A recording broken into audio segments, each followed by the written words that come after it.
The platform with Ruvenico on ZiFM Stereo.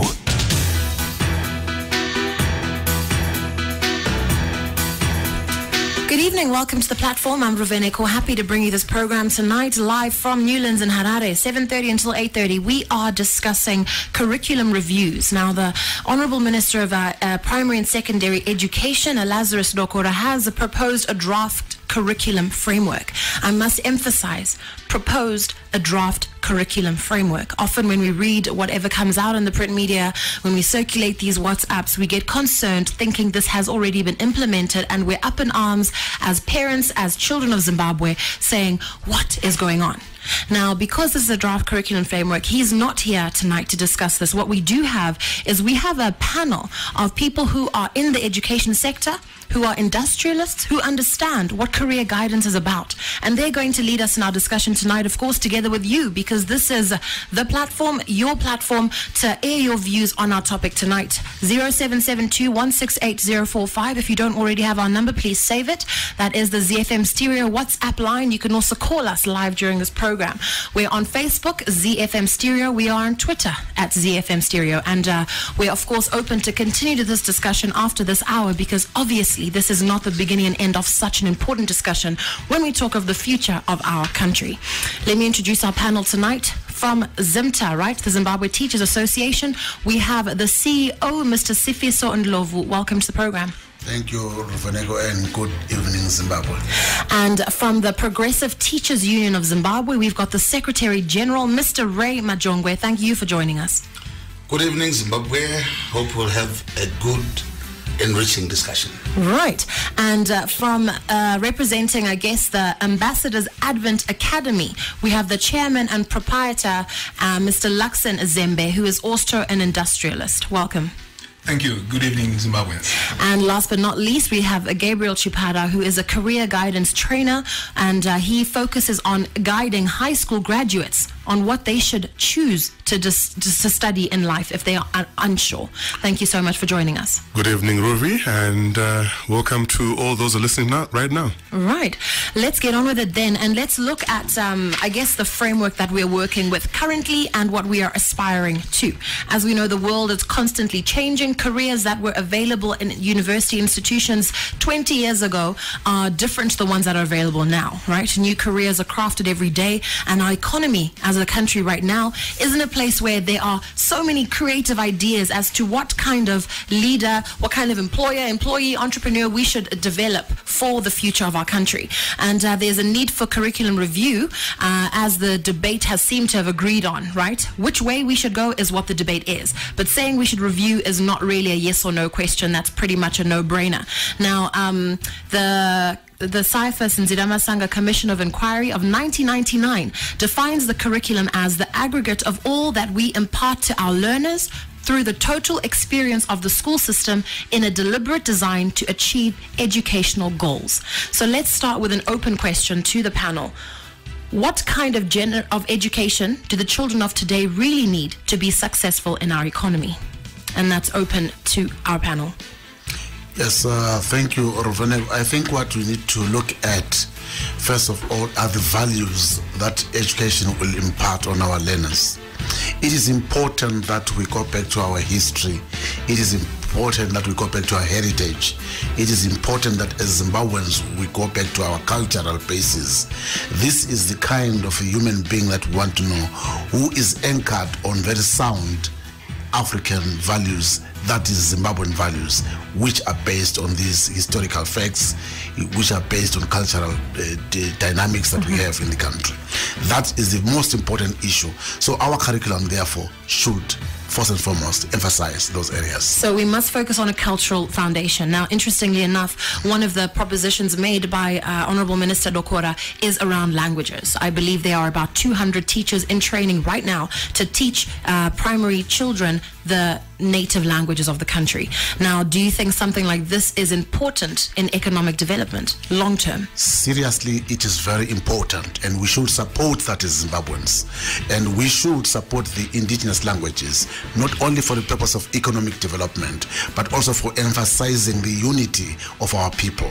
Because understanding the culture is the basis of also understanding the issue of our humanity. And that is what has been lacking. Not to throw away culture or Ubuntu, but is that really going to sustain an economy? Is that going to increase the GDP? Mr. Chipara. Well, I would like to come in here.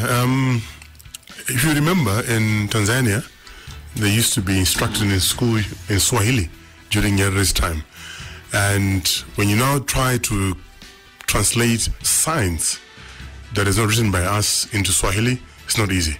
Having said that, yes, it's good to have all languages learnt in Zim, Shona, Ndebele, Venda, you name them.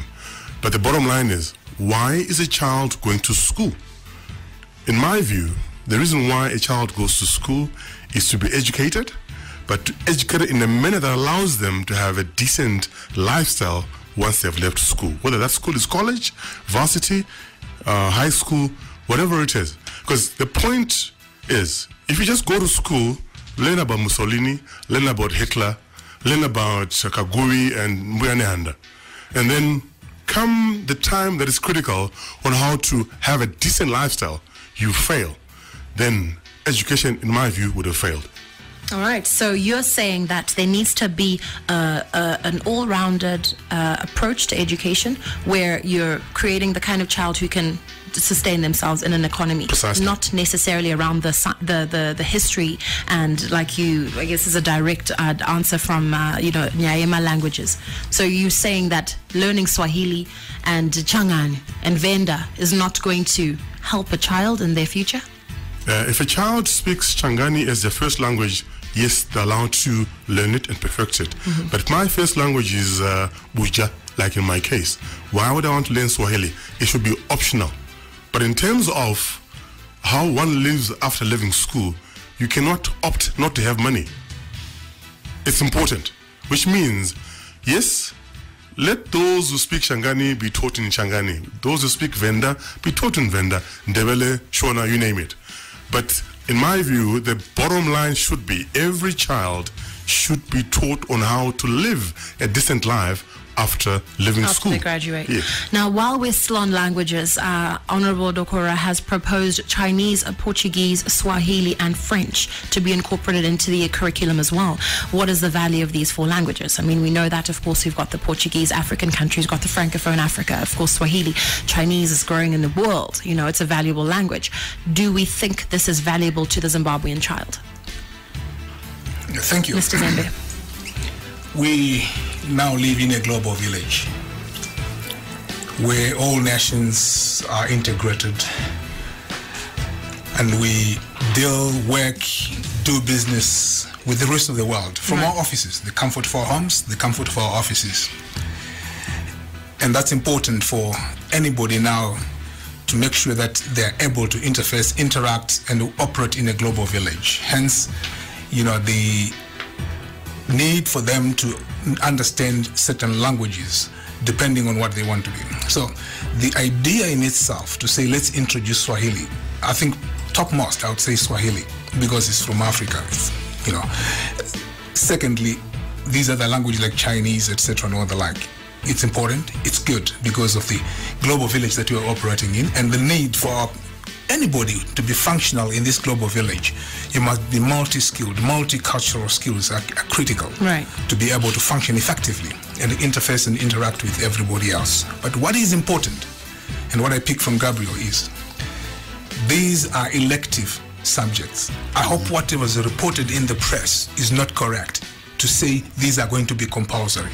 If we have not made Ndebele compulsory, why on earth would we make Chinese compulsory for every Zimbabwean. Well, this is not the global village that you're talking about. No, but not compulsory. If we're going to be, children that can operate in the global village where the world is pretty much shrinking, is it not justified to make Chinese compulsory and not a local language? No, it's not justified. We have our rights, we have got our cultural identity, and we don't want to be colonized, in that process. We choose. So can we choose one? Are we living in a global village, or are we staying cultural? You're not going to understand, to be able to, not everybody is a linguistic. Right. Will be able to learn and understand all different languages. Right. There are those who have got that potential, that ability. We'll leave it to those, okay? And they'll choose. What we are saying is, have a broad-based curriculum with as many languages as possible, driven by our global integration and the countries that we do business with, but make it elective. And then the parents decide. And the child themselves, they decide. But I mean, when we talk of primary level, right? A parent can force on a child certain things. I think we might be missing the point. Here we are talking about life skills. Right. And that is what exactly Mrs. Zembe has alluded to. And I support the thinking very strongly. We want the child to survive in this world. We want the child to have multi-skills. Right. So let us put the bottom line. These are not forced, but these should be elective subjects, but to enable the child to fit in this global village. So if it's elective, is that really productive? Do we need to educate the child around this, or the parent? Because you might put it on a curriculum, but if it's elective, a parent might not know to force their grade 1, maybe grade 1 to 5-year-old child that they should take a certain language. I might not want to respond. I might not want to respond to that specific one that you have made. Right. But I want to bring one of the oldest adages that says, the more things change, the more they remain the same. Apparently, we could be grappling and talking about things that are already here in the country. We know for a fact that at university, when I went to the university in 1991, some of my comrades went to do Portuguese. Some of them were doing, what's the South African Boer language? Afrikaans. Afrikaans. Right. French and Kiswahili, as far as I'm concerned. The most important thing that we need to appreciate as a country, what are we bringing in these languages for? If we are bringing them in to ultimately be examinable subjects, then we have a problem. Only today I was reading the Herald, and it was saying one of the world's most expensive players is failing to function in Real Madrid because he doesn't speak French. He doesn't speak Spanish. That is Gareth Bale. So as far as we are concerned, as far as Raymond Majongwe is concerned, when we are talking and teaching these children, first and foremost, we want them to ultimately appreciate, because you are going to find Zimbabweans in Durban. The reason why a Zimbabwean is then easy to identify and attack in South Africa is because they are not functioning and being able to appreciate and speak the language. The moment you speak a language, you gain the identity of the people. Right. As far as I'm concerned, I have no problems with people being taught every language on this earth, because nobody knows. I will tell you, if we go to a country called St. Kitts and Vanuatu, we are going to find the Zimbabweans there. Now, the most important thing that you need to understand, all these things put within their proper context. We want to teach and educate our children to be relevant in this world. Right. Speak as many languages as you can, because one, it helps the musicians. It helps the athletes. It helps the people who are living in this country to go and practice pharmacy. Right. Why you can't go and practice pharmacy and be able to distribute drugs in the Aboriginal region is because you can't speak the language. Right. So the moment you are going to function and be able to understand and articulate and ultimately reflect the spoken word, you become relevant. You are easy to swim in and disappear. Right. This is why you are going to find out that the very Roman Catholic priests that came here, the first thing that they did, they learned our languages, spoke them well, and then they were accepted by the local people.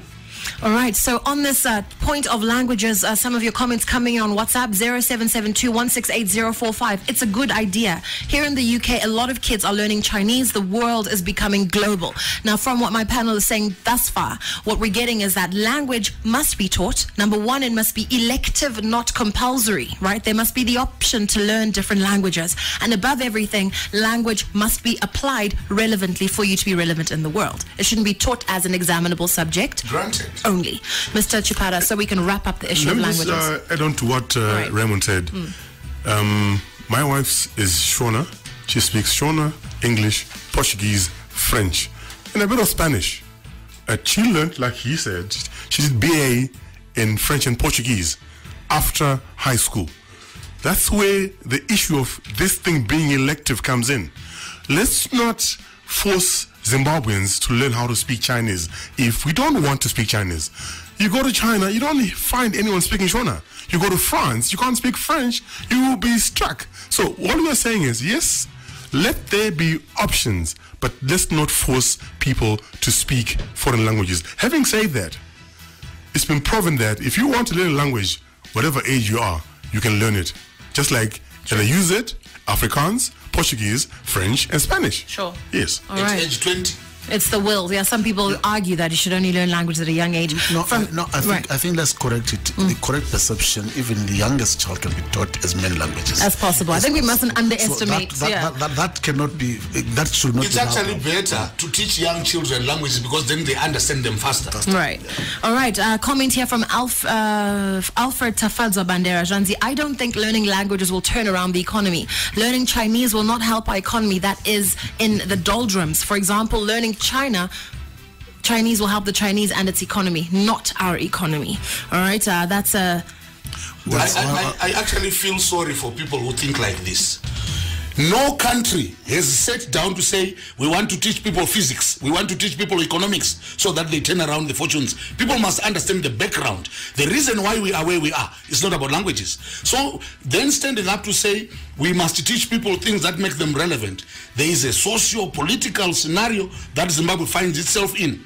And once those global issues are addressed, everything will be back on track. All right. We want to wrap up this idea of languages, but one more comment here, and then we're going to take a break and move on to other aspects of the curriculum. Ruvi, while China is one of the biggest economies and fastest growing, but making Mandarin compulsory is a no-no because Global Village doesn't mean China. India is equally big, and just as physics is extremely important and global, it is not compulsory in school. All right. This is the platform. I'm Ruveneko. We are discussing curriculum reviews. Stay tuned. Send your comments 0772168045. This is the platform. It is your platform on my station, your station. ZiFM stereo come alive in the nighttime. We spit freestyle, we don't have to write rhymes. We flow unrehearsed, we spit a killer verse. When it comes to other stereos, it might be the worst. Cause we just do what we do when we're in the room. How'd you know if that's the truth? Yo, we'll live and prove. Other FMs just got smacked, and they better think twice before they try to clap back. Hi, I'm Yaya, and you're listening to ZiFM Stereo. My station, your station. It's everybody's station. The clever conversation will continue right after these messages. Playing all the hits. 3, 2, 1, play it. This is ZiFM Stereo. Iggy Azalea. I'm gonna love you like a black widow, baby. Playing all the hits. Sam Smith. You say I'm crazy. Play it. I know I'm not the only one. Selena Gomez. The heart wants what it wants.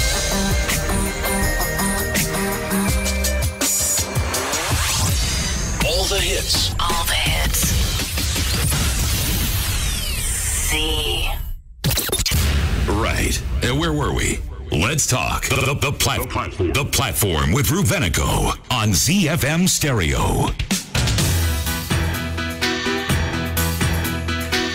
Welcome back to the platform. I'm Ruveneko in studio tonight with Mr. Sifiso Ndlovu, CEO of the Zimbabwe Teachers Association, Mr. Rame Majongwe, Secretary General of the Progressive Teachers Union of Zimbabwe, Mr. Luxon Zembe, Chairman and Proprietor of Ambassadors Advent Academy, and he is also an industrialist.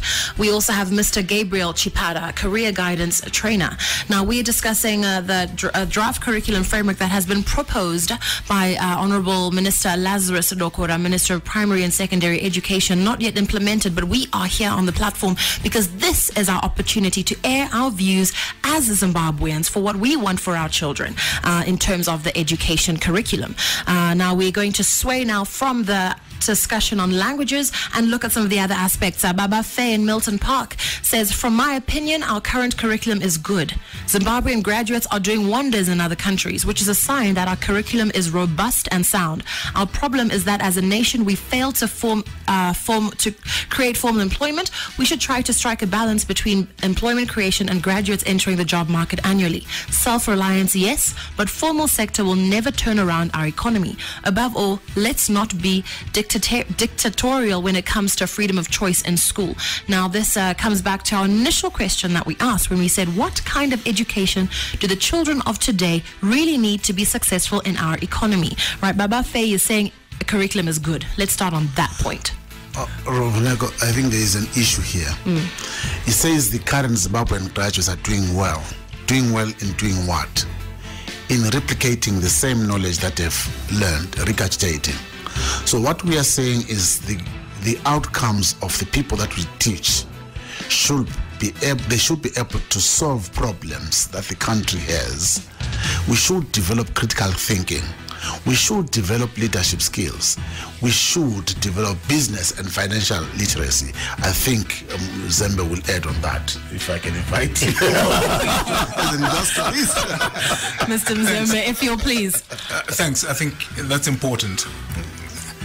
This is where the relevance in terms of, what one would like to be productive ultimately. Because what we want are people who are productive in our economy. Productive in the sense of, those who will be looking for jobs, and productive also in the sense of them being able to sustain their own individual lives. It's important for us to realize that the world is changing. If you look at the Zimbabwean economy, and the transformation that has taken place, the changes that have taken place over the last 20 years within the economy, and the structural changes where, if you look at from a job market point of view, today you're talking about a lot of our youngsters out of work, out of jobs. And even if you look at the global economies, driven by technology, driven as an information age, driven as the digital age, driven also by these globalization forces. We are saying these all call for new sets of skills that are required to be able to be functional, be productive within those economies. If you take Zimbabwean situation, for instance, the fundamental changes that have taken place within our economy require that we produce graduates that are entrepreneurial. Graduates that are able to go out there, start on projects, be able to assess opportunities in the marketplace and pursue those opportunities as entrepreneurs. In the past, if you look at the curriculum that was there and which the Ramasanga Commission tried, to say we need to change, basically from pre-independence, right. It was basically designed to produce workers.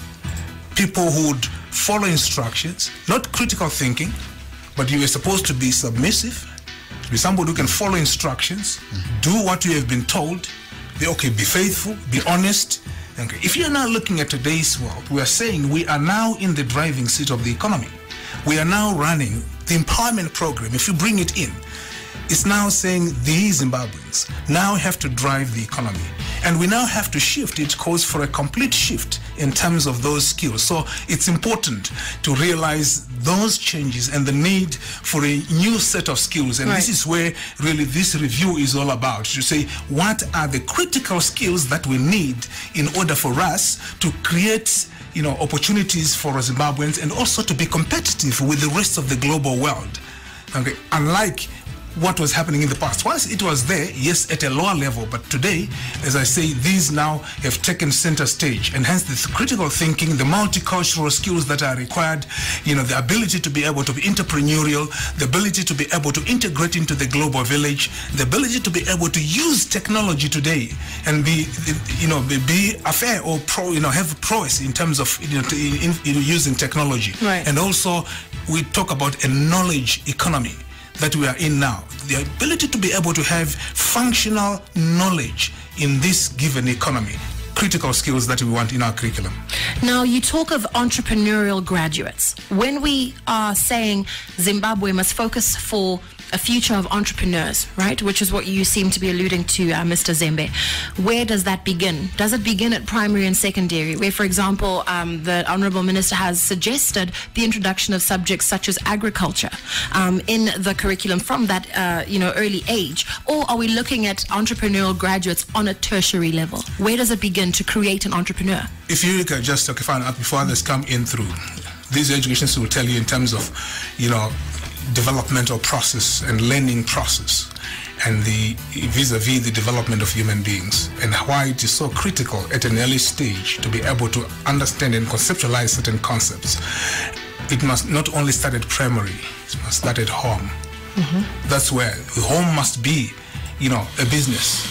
That's where you develop the attitudes, the skills, of entrepreneurship from home when they are still there, when immediately they are born. Sure. Okay, and that's where we need to start. Now, are we agreed that Zimbabwe must focus on a generation of entrepreneurs going forward? Because that's a debate in itself. Are we moving away from employed Let me come employees? in there. Yes, Mr. Like my fellow Rotarian Luxon pointed out, that previous curricula focused on creating worker bees, workers, employees, right. People who just come to work, get instructions, follow instructions, get paid month end. But we're saying, no. Yes, that is good. That option can remain there. But let's also come up with a curriculum which says, if I want to be self-employed, what skills do I need? If I want to own a business where I employ other people, what skills do I need? If I want to remain an employee, but at the same time, I'm investing in property and remain an FD until I get to 65, but as I work as an FD, I'm putting aside money, investing, and creating other income. The curriculum should address all that. Entrepreneurship, as a word, can be very misleading because there are basically 4 ways of making money. Either I'm employed, I'm self-employed, I'm a business owner, or I'm an investor. Or I can choose a combination of all those 4 depending on how I'm structured. Meaning, the education that we are talking about, the new curriculum, is supposed to bring out the brilliance that's already in every child, as opposed to just stuff our heads with information that we know has proved to be not useful. Not useful or has become outmoded because the times have changed. You could say that. All right. Apparently, one Majombe also wants to say, I think the real issue that one wants to interrogate is, what economic blueprint determines the curriculum we have? The reason why all of a sudden this thing has come on board. Zim asset. Exactly. But will Zim asset be what will be there 3 years coming? Because the moment we say we undertake this blueprint, we understand, we undertake this economic path, and we remodel our curriculum to speak to a particular thing, we'll have serious challenges in the future. Well, the idea is that curriculum must be reviewed every 7 years, according to the current minister. So, for example, if we're following this blueprint and we're talking of Zimasset, for example, in Nigeria, the oil industry has just created 300,000 jobs for the youth. So if we pace it and we say in 10 years' time, we will have achieved these said 2 million jobs. Right?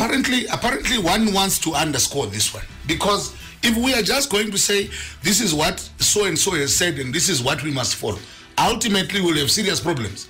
2 years into any review would have done, people will always turn around and say that thing was better, which is what I want to avoid. The most important point in my own opinion is, what are we teaching these children to become? If we are teaching, like, I always find it funny when the Herald and the Daily News and every other newspaper produce these children and say these are the whiz kids because they got 13 A's. That is rubbish. Because they have 13 A's and they can't function anyway. They are not relevant in this economy because they are good at regurgitating material and vomiting it out on paper. But these are not going to be relevant in the world of work. The most important thing that we want now to do is, when we are bringing out and saying we want to do a curriculum review, who is the ultimate beneficiary of it? Is it the nation? Is it the future? And are we investing the correct values in our children? Because at the end of the day, we'll come up with a new curriculum, which I think is a positive position. But if badly handled, we will be crying very soon. We need to, this is why every other time that the PTUZ or I speak, I say we need a clear consultation with everybody. The churches, the industrialists, the educationists, the farmers, everybody, including thieves. We need to bring them on board so that we are able to say what sort of a country do we want to build. Because we are going to copy Indonesia, we want to copy Japan, we want to copy China. We can never be those, because we as Zimbabwe, with our own economic and political realities that we must interrogate together. Now, Mr. Majonga, after that impassioned speech, right, in a lot of what you said, you are asking questions. I'm not sure if they're rhetorical, but I would like to ask you to answer the questions you are asking instead of continue to ask questions. No. One of the pertinent ones you asked was, what are we teaching our children to become, which is the purpose of this discussion, because in that lies the curriculum. Yes. So please answer the question. All right. Let me say, first and foremost, when the Caiphas Nziramasanga Commission was put on board, right, they came up with wonderful recommendations because they made a serious and thorough appreciation and appraisal of what the country needed. But what did we do? Every minister who came in took a page, took a paragraph, took a sentence, took a word, until Minister Dokora came and said, let's now take the Nziramasanga Commission, let's dust it, let's revisit it, let's involve Zimbabweans, and let's redo the curriculum and put it within a new context. And it's basically clear. I understand. It's purely because, and it's being motivated by the coming in of Zim Asset. Right. But my question is it going to be sustainable? And worse still, will Zim Asset cannot even finance itself? Will it then be able to finance this process? Ultimately, yes, because we are saying as citizens, we've started the engagement. But the most important thing that I want to simply say is, the curriculum that we are having is what the gentleman from Milton Park says. We are able to feed the international economic world with graduates from Zimbabwe who are relevant and viable. But are we doing the same to our own economy? Because it is no good to celebrate that we are a very good league because we are producing soccer players for South Africa, when ours cannot compete anywhere. Let's have our own country, let's have our own industry, let's have our own economy function, so that we are then able to say, yes, we are producing products that are marketable all over the world. So what kind of product as a Zimbabwean child would be relevant to the growth of our current economy, instead of churning out graduates and sending them to feed other economies? Yeah, yes. I think from an education point of view, Raymond raises an issue of curriculum. And then the issue of curriculum, Zimbabwe should not fear, because the role of educationists now, as we embark in the new curriculum, is to continuously evaluate the curriculum and feed the process, so that at the end of 7 years we'll have mastered what works and what doesn't work, and what modifications we should be doing. So that's the continuous role that we should be having. Now the conscious role should be for educationists not to leave the curriculum up until somebody remembers that there's something called a curriculum which must be reviewed, but it should be programmatic, and then we can follow it on a kind of a sequence, and an algorithm will have developed, and then we should be developing it, not for the benefit of a particular blueprint or economic blueprint, but to say, where should the Zimbabwe that we want go to? That is the vision we should be creating beyond 2032. Where are we? This is what we should be going towards. So I see the curriculum that way, and then producing therefore people who have got master skills, and not only mastered skills but the knowledge and content of what they're going to be delivering for the purpose of reaching further knowledge that we want to have. In fact, just to add on to that, I would summarize what these two gentlemen are saying in terms of, I think about 5 dimensions or perspectives from a literacy point of view. We need people who are financially literate. We need people who are technologically literate. We need people who are socially literate. We need people who are economically literate. and we need people who are practically literate. Who are practical in terms of that. Right. And that then causes, as Raymond was saying, okay, fine, at any particular point in time is to be able to say, with the changes that are taking place in the business world, in the marketplace, what are the financial skills that are required? Because it's a dynamic world, it's a changing world, and this is why the review must be continuous to ensure that we continuously update, but projecting into the future and realizing that these children, we are, to a greater extent, educating them for the future rather than for the present. Whilst the present is important, but it is where we are going. It is the vision of where we are taking these youngsters, which is critical in that particular process. All right, let's come to WhatsApp comments here. 0772-168-045. Do keep them coming. I think Zimbabwe is producing more and more refined and skillful graduates every year, considering the influx of universities and colleges. But still, the unemployment levels constantly rise. We are seeing an informalization of the economy. Where are we heading to with more graduates and no jobs? Now, I'd like to come to a headline in one of our dailies that was put out about a couple of weeks ago, where the headline said something like Zimbabweans reduced to a nation of vendors. Now, I would like to find out from our panel, of course, is there anything wrong, number one, in a nation of vendors? Should we not capitalize on that? And number two, is the mindset of Zimbabweans that the minute we push for entrepreneurship, it means become a vendor? Can I come in there, Ruveneko? Sorry. This issue of turning Zimbabwe into a nation of vendors comes from the guy who wrote The Capitalist Nigger. He said this: Africa will remain poor, not just broke, poor, for as long as we buy things we don't make and sell things we don't consume. Yeah. Meaning, we're just either South Africa's 10th province, China's dumping ground. So, as we teach our children in school, Mr. Zembe touched on 5 types of literacy, which also touch on the general definitions of intelligence: financial, social, emotional, practical, economic. But the schooling system does not find out how a child has been created. In other words, what's the child's natural talent, natural gift? What psychometric exam can be done to find out the best fit for that child going forward? Would they want to be an employee for life, an entrepreneur, a business owner, an investor, self-employed, or are they good at technology? Are they good at economics or financial literacy? You name it. But as it stands right now, our schooling system does not even bother to find out how Gabriel Chipara is wired, let alone what he wants to become when he finishes school. So for as long as we just come up with those curriculum reviews without starting with the individual child, which skill every teacher should have to bring out the natural brilliance in every child, we are wasting our time. All right. I like this and where this has gone. All right. Of course, that the book you referenced by Chika Onyani, yes. Capitalist Nigger, that does talk to the African mind, regardless of which part of the continent that you're on. Now, I guess, Mr. Zembe, you want to come in there? Okay, just check up. And it's very interesting.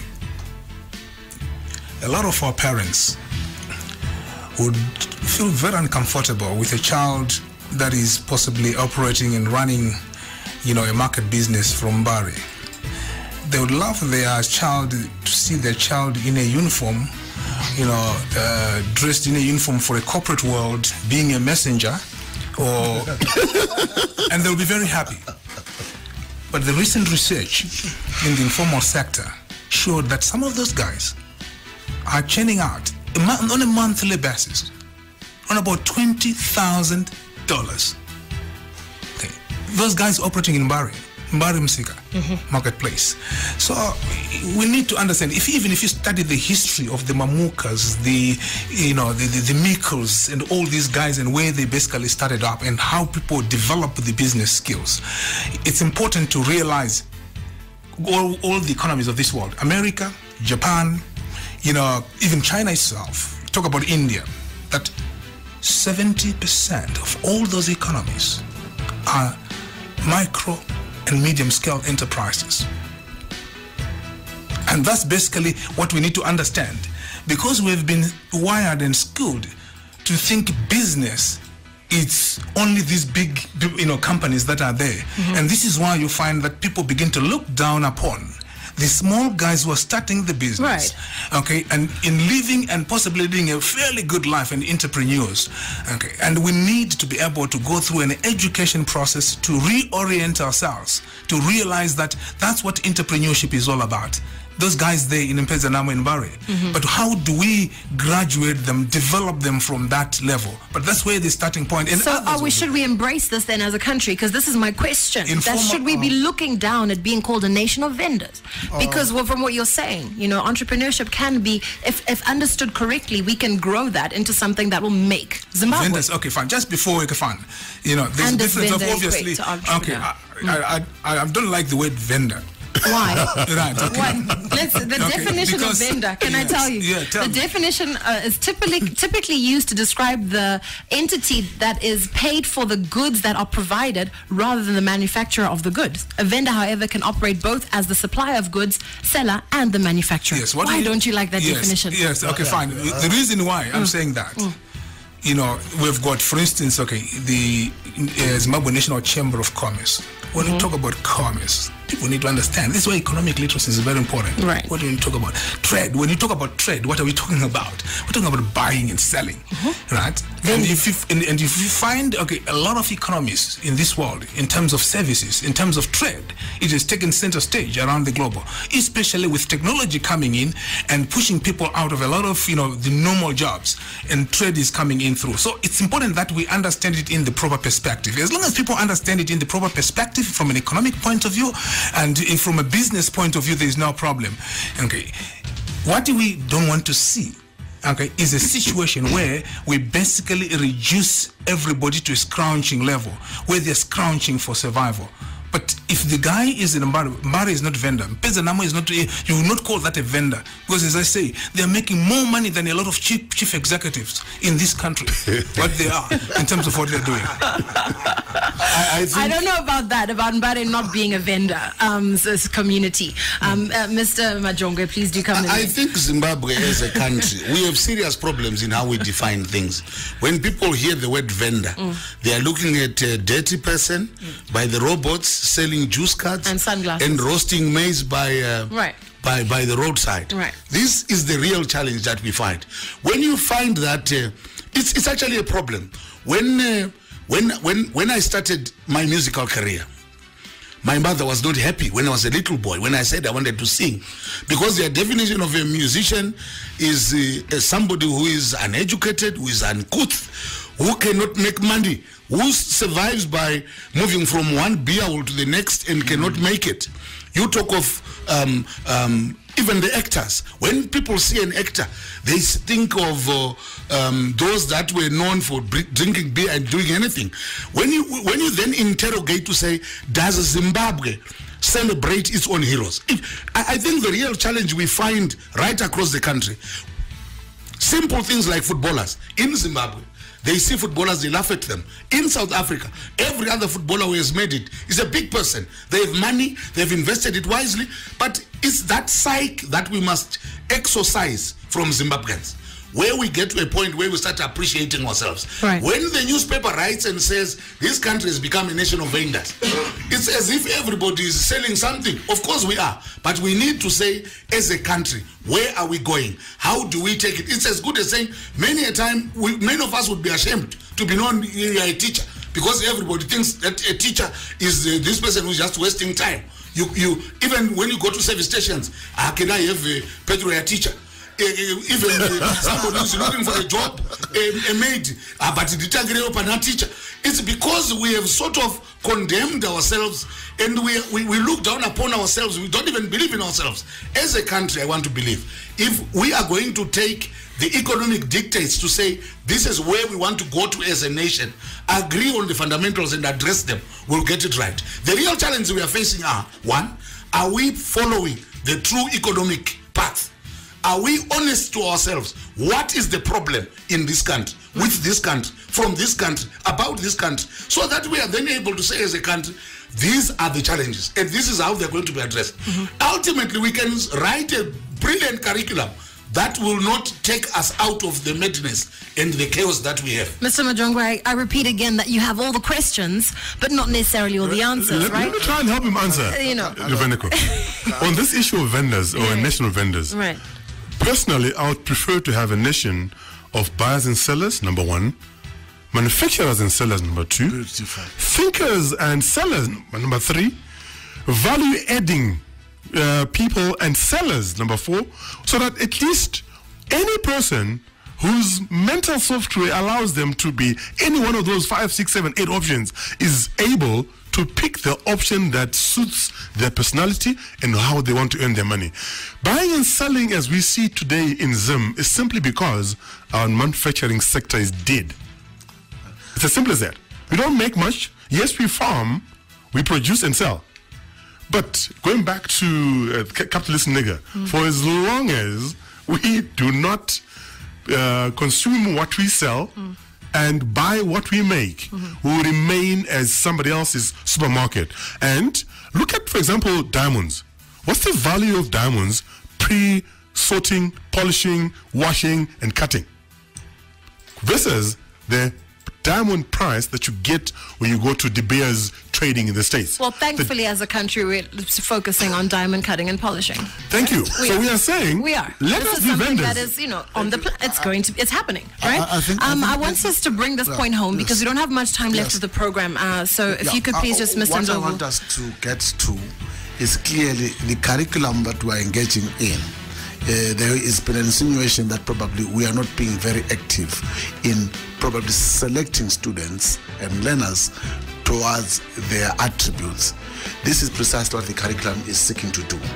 We are developing a pathway system where we are saying now people should be channeled towards their best skills. This is where the identification is critical. And we're saying at the secondary school level, we should start the pathway system where we identify the learners like that. Right. But then, Majongo raises a very important issue which I think we should comment on. We can produce a good curriculum. What do we need to get it going? Not only money, we also need the teachers who are professional, teachers who deliver a professional service. And that is why in the curriculum review, we emphasize the issue of professionalization of the teaching profession, right. So that the credibility of the teacher, the status of the teacher is not demeaned in the manner in which people describe us in the everyday language today. Right. That improvement must come as a result of that development. And this is the thrust that as educationists you want to take. Thank you. A comment here from Alfred Tafadzwa Bandera says, everyone is now a vendor. It's lousy because we have few buyers and more sellers. In the ghetto, imbayega yega inemsika. I want us to move away from that point now about the ghettos and all of that and look at another aspect of the proposed draft curriculum framework, which is that of internships at O-level, right? That instead of children finishing school, sort of writing their O-levels, then waiting for the results, doing close to nothing, which is what we call O-level break. Kids get up to all sorts. There is this recommendation that perhaps we should look at internships for students. I think that's correct. That word internship has been used by journalists. That word internship is not part of our education language. We are talking about life skills orientation. And that's what we've been talking to. And what are we What's talking the difference? Is that not tomato? It's semantics. Define life skills orientation. Can I give that explanation? Please. Ruveneko internship means I have a skill that I have acquired, and now I am going in to practice that skill. Right. But the lifelong skills, I'm giving the child an exposure to different skills that are available in the world so that we can select from. That's the difference. Let me take you as a life skill orientation. If I want to imbue the skill of hard work in you, and I take you to the Amazon forest and make you climb the highest tree on the Amazon, or maybe a bridge which crosses a number of trees, and I am testing your resolve to succeed under very difficult circumstances, I am preparing you for hard work in life. Right. And that is the skill that we must expose to our children. At that O-level stage. At that level. Yes, because they must do that. You Right. talk of the... Now, I must ask, okay, I accept your definition, of course, but I want to ask that, for example, my boss's daughter took an attachment, I guess called an attachment, a life skills, whatever, at a certain company, right? And she, at O-level, decided that, oh no, I don't actually want to be an accountant, right? Because she decided to go to a company where she was thinking, because by the time a child is 16, they have to make a lifelong decision as to what they want to become, right? Because they're going to choose those 3 or 4 subjects they're going to take to A-level, which are going to then take them further in life. So to remove it as an internship or an attachment and call it a life skills orientation to harden a child, I don't really see why we wouldn't call it a, I think it's the concept in itself. Attachment. Okay. I'm not talking about internship because, okay, fine, then it's, misunderstood. There's a level where we talk of internship. Okay. And I totally agree with what Mr. Ndlovu is saying in terms of life skills. Right. Okay, which is important. And it's very important for these kids to be exposed, okay, to industry. But what is important in our planning and strategic thinking is to understand that we function as a system. What is lacking even in our leadership, ministers, is a systems thinking perspective. 400,000 O-level graduates. There are 400,000 roughly writing O-level, right? Okay. And if you talk about internship, where are you going to put them? Exactly. Have you developed the system? And this is where industry is very important. So somebody just wakes up following any morning and just announces a policy which is not well thought out, not integrated into the system, doesn't take into account the realities on the ground, and it creates pandemonium across the whole system. That's strategic thinking perspective and proper looking at the whole system and say, fine, the idea is good, but how best then do we go about it? And we don't just wake up and say, from next year, this is what is basically going to happen. So are you saying that the minister's thought was premature and not well thought out? The idea of saying we need to teach youngsters the life skills so that they begin to understand the world of work and, and go through practical areas and skills, etc. and all that, like during their vacation periods, okay, I think in itself, it's good. It's very important. Right. And it's not just in industry in terms of internship, in terms of attachment. And this is why I say starting at home, right? When this child comes back, do you allow them to spend the whole day seated playing around? Then take them and go into the garden, go into the fields with them. This is what we're basically talking about. Right. And we're now developing a productive person who at least begin to realize that, after all, I'm a good farmer. After all, I can do this, even from a home perspective. Right. So, but it is the internship where he says, okay, fine, we need now to start to get them attachments and internship immediately after O-level, where we are saying the system and the capacity to absorb that it has not been developed. And let me make a statement as I finalize that whatever the lifestyle of people at any given point in time are living is a function of the type of leadership that we have. Just to come in there. I'd like to, thank you. I'd like to say that was, I guess, the final word from Mr. Ndlovu and Mr. Zembe. Unfortunately, for the purpose of time, and I'll allow Mr. Chipara and then, of course, Mr. Majongwe to close off for tonight. Quick word, life orientation skills. Just put aside the point about 400,000 O-level graduates going to non-existent 400,000 companies. Number one. Number two, let's start with teaching the teacher. Number three, let's go to those companies and find out whether the environment we want to throw these kids into is appropriate for somebody who's 16 or 17. So, the thinking through this whole thing, big question mark. Let's first check the system. Does it work? Is it beneficial to the student that we're trying to help?